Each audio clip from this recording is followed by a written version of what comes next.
Here is the Crescendo Music Education Podcast, episode 106.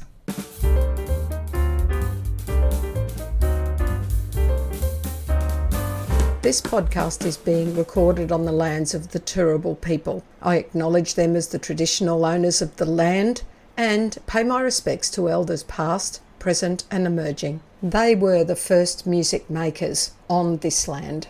And welcome to the Crescendo Music Education Podcast.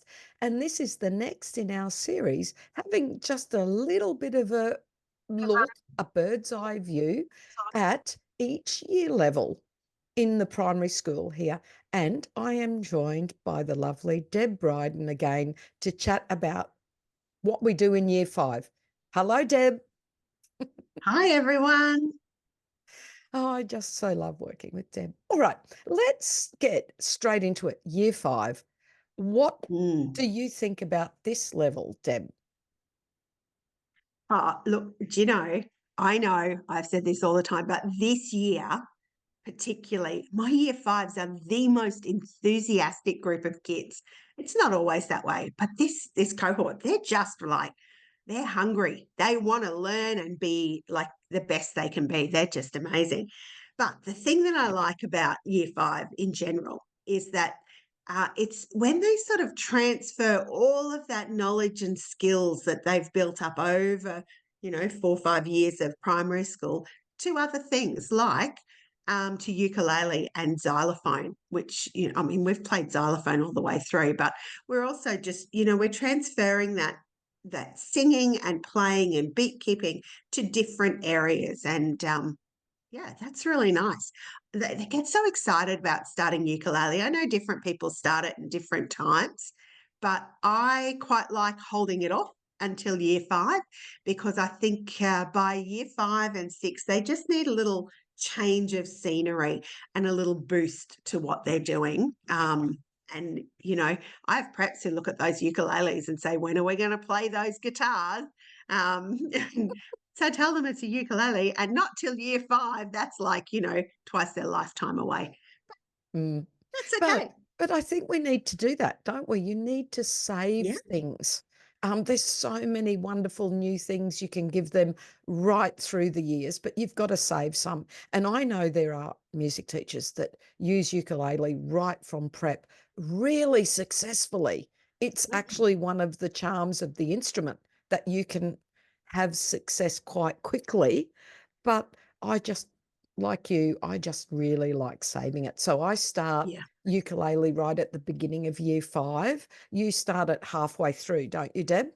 I do, yeah. Yeah, I like to focus on, the xylophone stuff a bit more before we hook over to ukulele. But yeah, But I probably do it a bit more intensely for 6 months and you spread it out over the year a bit more because we get to a similar place by the end of the year. Yeah, we do. And absolutely, I spread it out very much like the recorder. It's just, we won't a ukulele for weeks and then we'll have a little bit of a playthrough.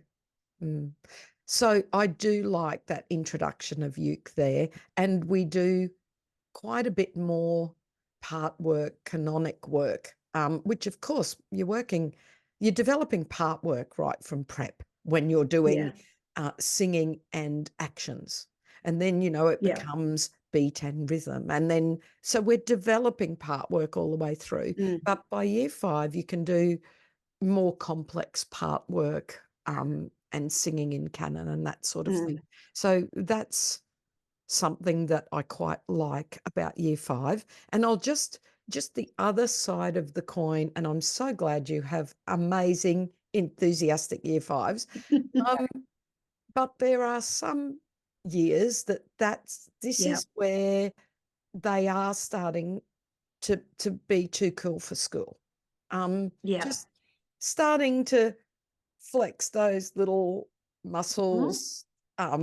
So it can be the beginning of that slight difficulty. And, I think it comes back to your relationship to these children too. And it's one of the advantages we have as music educators is that we often have them long term. So we have an existing relationship with them, and hopefully you've got a whole lot of credit in the bank from past experiences. And when they come to the music room, they can still be kids and they can still play games and sing songs and have fun, even if there's starting to be a little bit of peer group pressure in other ways. And this is even worse in year 6, of course, our last year of primary school. But I feel it's starting in year 5. Of course it does, yeah.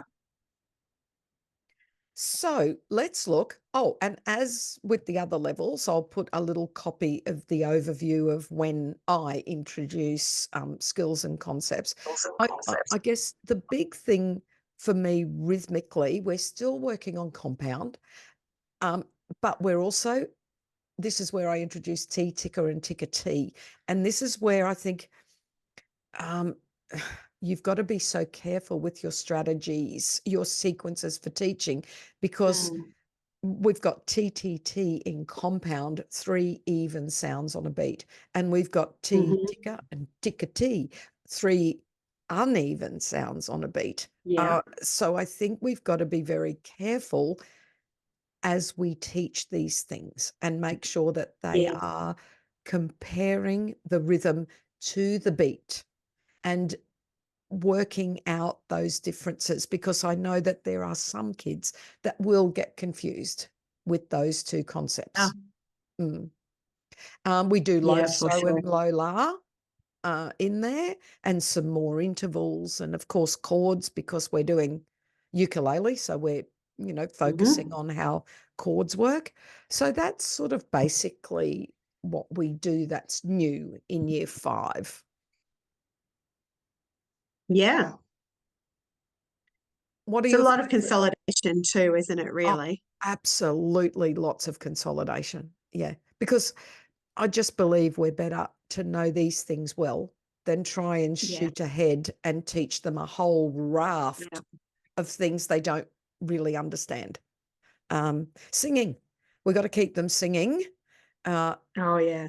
So what's your favourite song or songs, Deb, for year 5? Look, at the moment, it's Weevilly Wheat. Now, this is an oldie, and I had let this one rest for a while. I haven't done it for years, and I've picked it up again, and the kids are loving it. I think there's just something about the tune of it, and it's fun and exciting and energetic. And of course, the game as well, and we've got a little bit of maths practice in there. 5 times 5 is 25, etc. But my kids are really loving it at the moment, which makes me love it. So, and singing it beautifully. Yeah. And look, it's got, I'm not using it at the moment for teaching any specific concepts. I'm just using it for singing. Yeah, that's great. But I think it's a low, la, low, so it's wonderful for tuning up, and you can use it later. I like Bim Bom at the moment with the actions. That's lots of fun, and that challenge of doing those actions and doing it quite quickly, and inner hearing certain elements. So I really like that one too. Yeah. Yeah, that's nice. Now, T ticker and ticker T. Well, you've got a game attached, haven't you, Deb, to your favourite? And once again, I'd let this one lie for a few years, and it's had a resurgence this year, and we're doing Fire on the Mountain, and loving it. And you have to talk a little bit about the historic context of things like this. And I think that's probably why I let it lie for a while, because it mentions a gun, and in Australia that's just not really the thing to do. But when you talk about the historic context of it and the red coats and that sort of thing, I think it's okay to talk about these things. We're not glorifying it. It's just talking about this is, what happened. And the kids are loving it. And it's good fun. And of course, good for practicing those rhythms as well. And And, we also had a really interesting discussion in the, talking about the context of the song, and because it says run boys run, why aren't we saying run girls run? Is it because we don't want the girls to, be saved from the fire? Is it, all these sort of things? And but they got it, and they were right in. Well, girls weren't in the armies and things like that back then, but they are now. So it's, it's okay to do songs like that if we are contextualizing them and talking about, hey, that's not the way it is now. Could not agree more, Deb. I could not agree more. However, if there is a music teacher out there that's not comfortable doing it because you've thought Just about don't do it and you go, I'm Mhm. not comfortable and I don't want to have those conversations, then don't do it. But I do think that's pointing to a very important aspect of our job. We should be thinking about what we're doing, how we're doing it, why we're doing it, what the context is, what's the historical perspective. We need to really understand what we're doing and why. And you need to do your research. And that doesn't Yes. mean necessarily believe what one person's written on one blog. It's more than that. And in fact, leads to my favourite for tea ticker, Drunken Sailor. Now, I know many teachers who will not teach Drunken Sailor or who have been told you cannot do Drunken Sailor by their administrators. And let's face it, if that happens, do you know what? Don't argue. Just go, okay, find a different song. Move on. If they feel that it's not going to be accepted by your school community. I don't have an issue with it. In fact, the drunken sailor in the song is being punished for being drunken. And the historical context is that the sailors were paid in rum. They had barrels of rum. Months and months they were on these creaky old ships. And they were allocated their one glass of rum, and they believed that the rum would help prevent scurvy, among other things. So, I think in its context, it's a fine song. We're not, you were saying we're not glorifying war and saying you must have your guns. We're not glorifying being a drunk. So I don't have an issue. We talk about it with the kids. I've had no parents complaining. If that happens, if there's a parent that complains and we have to have a sit down and, we'll all deal with it then. But until that point, it's a useful song. I think it's got significance to talk to the kids about what ocean journeys were like anyway. So to me, it's all I about think also education. with the resurgence of sea shanties, just in general culture, general pop culture, they're kind of excited to get into that sort of stuff too. Then you just have to be careful if you're playing a recording that you choose one that's got appropriate verses, because of course there are some verses about being locked in the cabin with the captain's daughter, and things like that, that perhaps you don't want to go there with that historical context. I'll skip that verse, thanks. Yeah. Yes, but you are right. And I think that's an important conversation you should have with yourself. And then if you need to, have with a colleague, Yeah. And I also like Stodala Pumpa. Stodala, Stodala, Stodala Pumpa. I rested that for a long time. It's funny that we've got this repertoire that we haven't done for a while, but it's so, the tickety, tickety, tickety, tickety, it's so clear and the actions go with it and the kids really like it.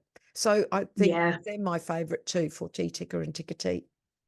Yeah. And I've actually, joined those together and put Studler Pumper on the ukulele this year as well, because it's just two chords. So that sort of crossover between our songs and our, different songs that we often play on ukulele has, that's been nice too.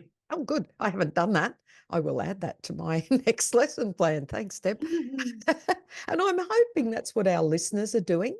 They're thinking, oh, I'll put that one in my next lesson plan. Yeah. Can I make a confession? I've just, while we're recording, opened my lesson plan and put in Bim Bom for year 5 because I haven't done that yet this year. So I'm hoping that other people are doing the same thing.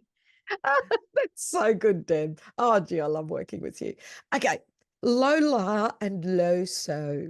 Now, I sort of sometimes teach them separately, but not for long.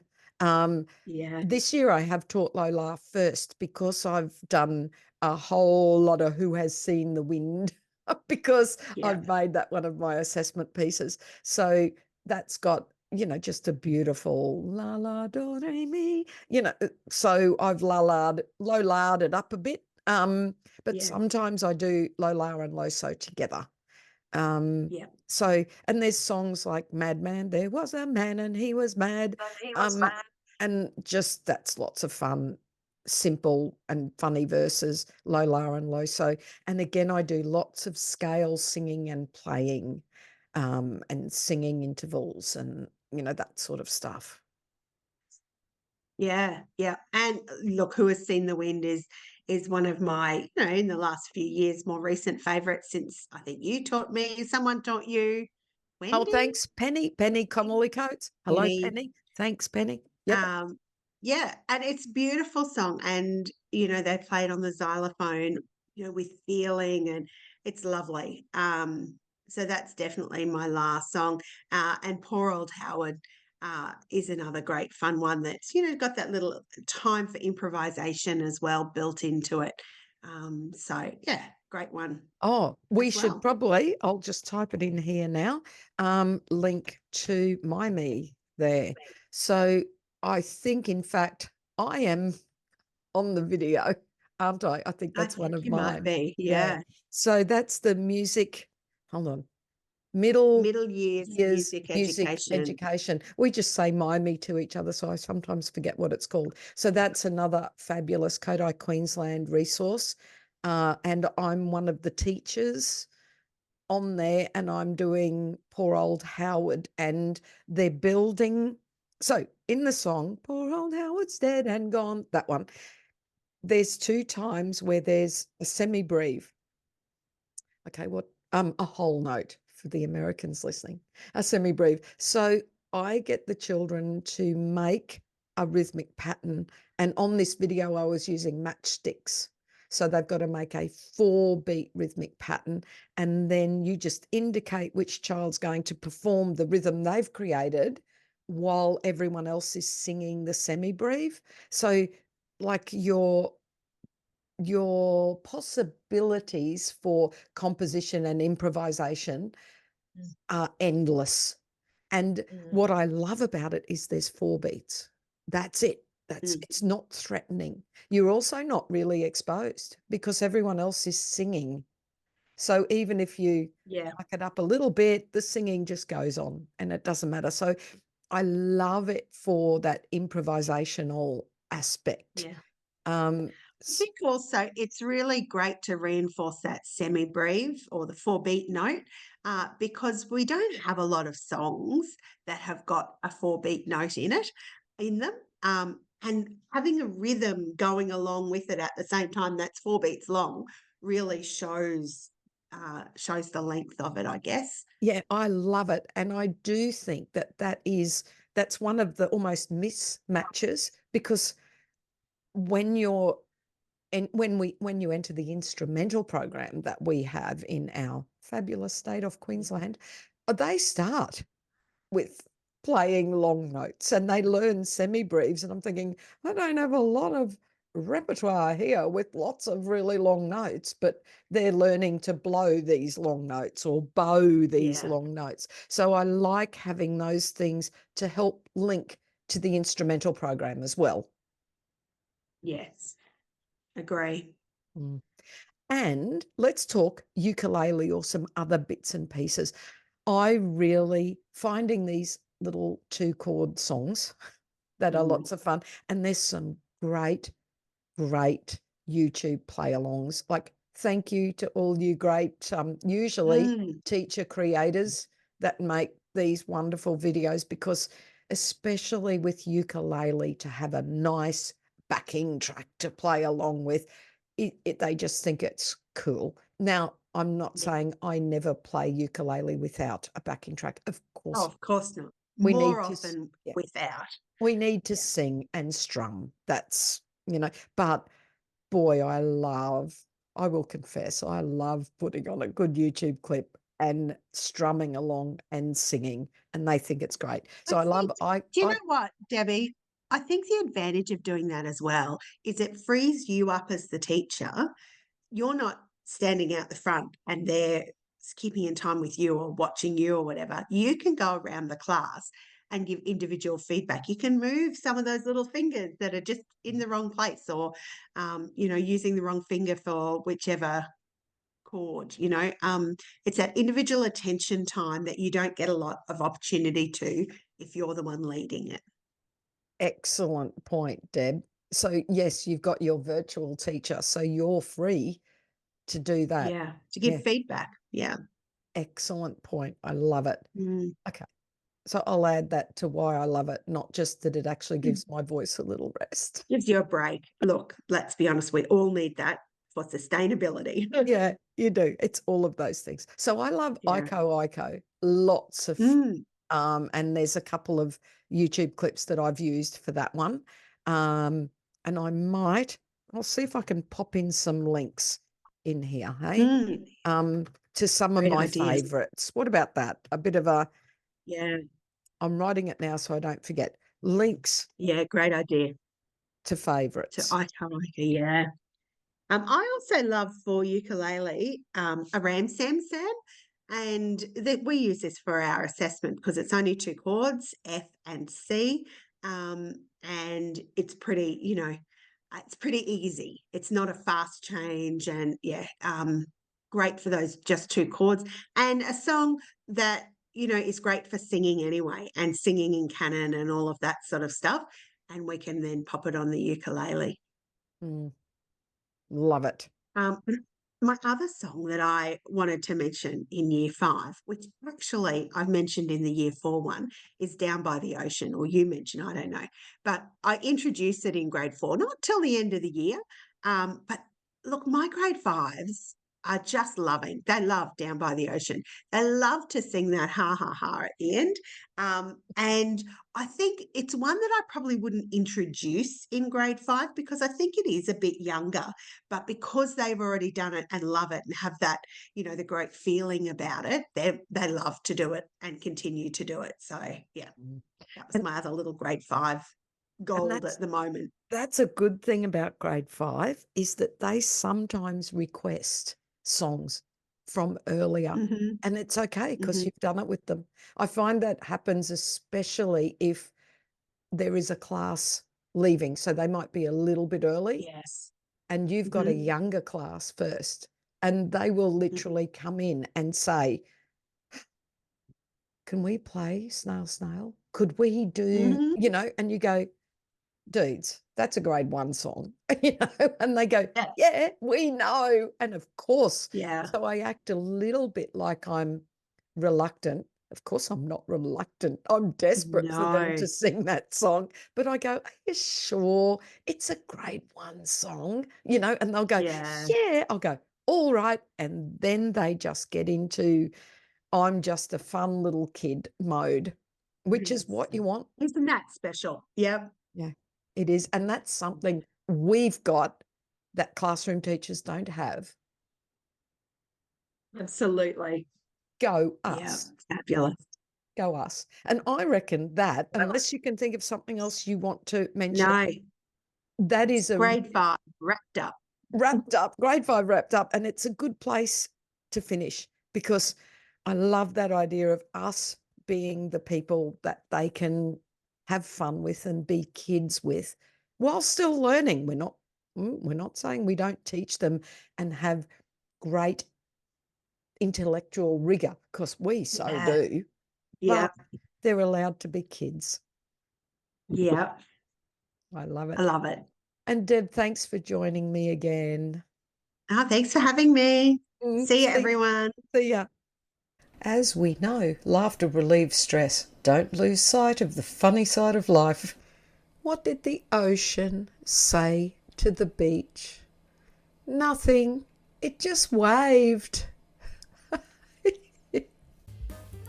thank you so much for watching our Crescendo Music Education Podcast. For more information about all things crescendo, including membership and music education resources, visit us at crescendo.com.au. Don't forget to like and subscribe.